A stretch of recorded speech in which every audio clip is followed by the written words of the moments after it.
Senhoras e senhores deputados, todos sabem que no Brasil a eleição para o Poder Executivo ela se dá em 2 turnos, quando um dos candidatos não alcança a metade mais um dos votos válidos. Agora, terminamos o 2º turno da eleição para o governo do Estado do Rio de Janeiro e para a presidência da República. Terminamos. Percebo que há setores que ainda idealizam a possibilidade de um 3º turno, mas isto não está previsto na nossa Constituição. Imaginar um 3º turno representa mais um golpe, e nós estamos constatando que o inconformismo vem fazendo com que os setores derrotados começam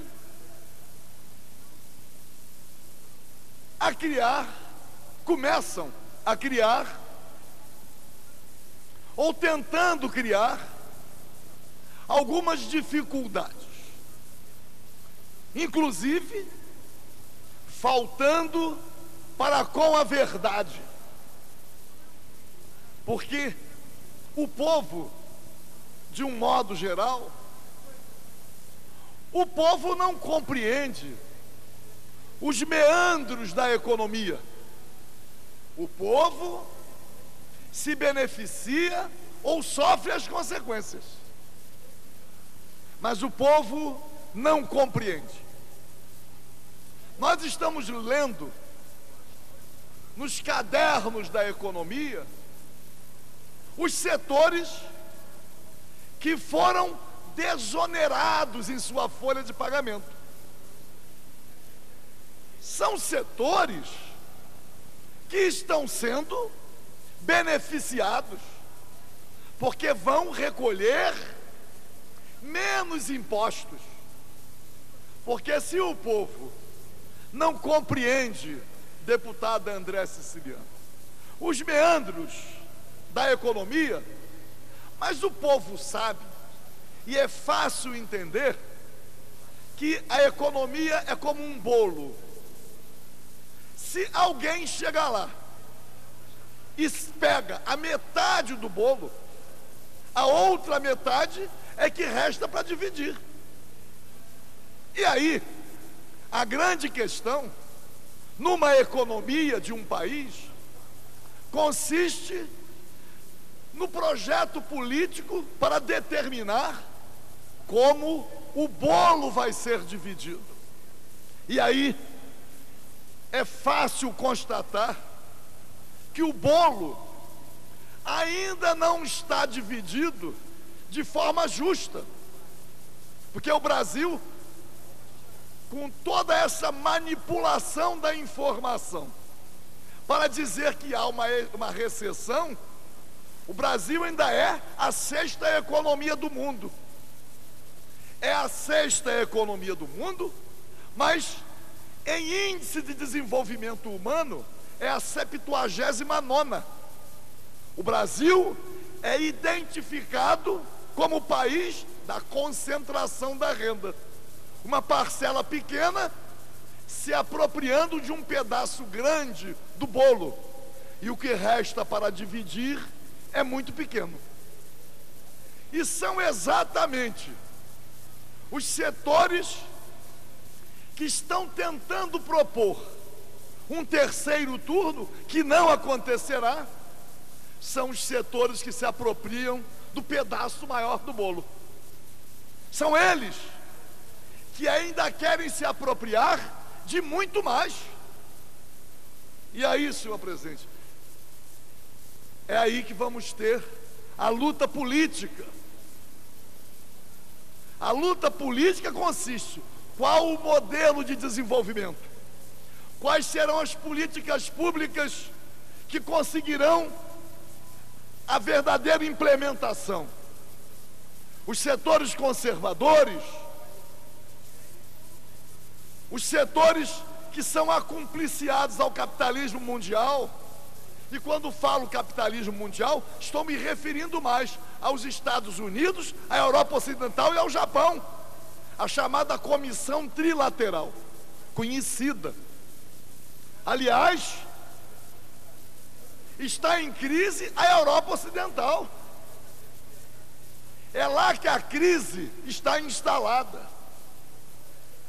A crise está também nos Estados Unidos da América do Norte. Lá, a crise está lá. Mas, como são imperialistas, como tem uma força política muito maior, eles conseguem explorar ainda mais países como o Brasil para a superação de sua crise. Então, senhor presidente, é preciso dizer primeiro que não teremos terceiro turno. Não adianta espernear. A eleição, o processo eleitoral está concluído. Nós temos uma presidente da República reeleita e vários governadores, eleitos ou reeleitos, e que vão tomar posse no dia 1º de janeiro próximo. Não há golpe que possa modificar esta realidade. Então, senhor presidente, não obstante toda a manipulação para o segundo turno, engendrada pelos setores dominantes da mídia, acompliciados ao candidato da oposição, o resultado já está consumado. Não há possibilidades de mudança. Eles podem, com a força política que têm, eles podem criar dificuldades. Eles podem criar embaraços, porque eles não querem as verdadeiras reformas.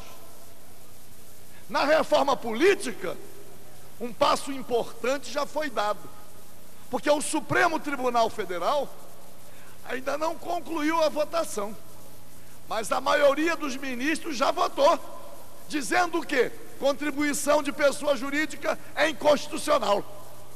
Isto já está decidido. Quando o ministro Gilmar Mendes terminar o seu pedido de vista, aliás, um longo pedido de vista, que se tivesse concluído o processo no momento hábil, no momento correto, o poder econômico teria influenciado menos nesta última eleição, mas não. O ministro Gilmar Mendes, aliás, o Supremo Tribunal Federal vai sendo constituído de forma política. E o ministro Gilmar Mendes, sem nenhum compromisso com a moralidade pública, pediu vistas ao processo. E aí ficamos com a questão da corrupção, com o envolvimento das grandes empreiteiras, dos grandes conglomerados econômicos. Ficamos com a questão da corrupção servindo de mecanismo para os verdadeiros corruptores continuarem dando as cartas no nosso país. É preciso investigar somente a Petrobras? Não. Tem que investigar tudo, não só a Petrobras. E aí, senhor presidente, vem uma preocupação. A reforma política, vedada a contribuição de pessoas jurídicas, poderia dar apenas mais um passo a proibição nas coligações proporcionais. Já teríamos aí uma mudança muito grande, sem precisar plebiscito, referendo. Já teríamos dado um passo muito exitoso. Mas quais são as outras reformas? O Brasil tem petróleo na camada do pré-sal. Foi descoberto pela Petrobras. Aliás, a Petrobras não pode ser confundida com a ação de alguns de seus dirigentes. Poderia ser um passo importante, uma decisão do governo, dizendo o seguinte: todos os blocos ainda não leiloados serão explorados pela Petrobras. Não ficarão no regime de partilha. Pelo menos daqui para frente, vamos dar um passo expressivo para a afirmação da soberania nacional.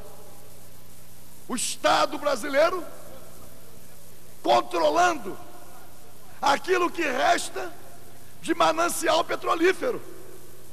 E aí, vamos ver quais serão as reações. Porque quando a presidente definiu a Petrobras, antes da eleição, a exploração com exclusividade de um bloco importante, os setores conservadores e entreguistas caíram de pau. Que eles querem entregar a Brite Petróleo, a Exxon, a quem eles querem entregar? Então é preciso ficar com a Petrobras. Então, senhor presidente, eu vou concluir dizendo quais são as reformas outras. O Estado brasileiro recuperar suas responsabilidades públicas na saúde, na educação, deixar de privatizar, deixar de terceirizar. E a lei de responsabilidade fiscal? A lei de responsabilidade fiscal é de uma imoralidade muito grande, porque permite gastar mais do que arrecada exclusivamente para o pagamento de juros da dívida pública. Seria o caso de dizer, olha, outra reforma consiste em dizer: o Brasil não pagará um tostão a mais de juros desde que ultrapasse tudo aquilo que foi arrecadado. Que fica cortando custos na saúde e na educação para ter superávit primário para pagar os juros da dívida. E se o que foi economizado não é suficiente, pode se endividar mais, pode emitir títulos, pode gastar mais do que arrecada. Então, senhor presidente, primeiro, a auditoria da dívida pública, esta imoralidade que suga a alma do povo brasileiro.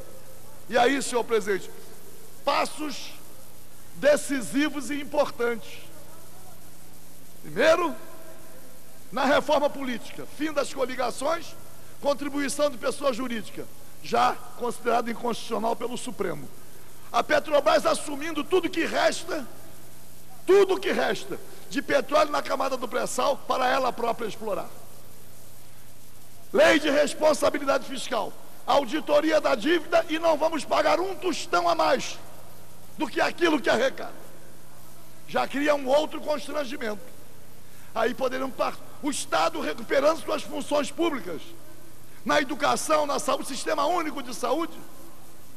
E aí sim, reforma agrária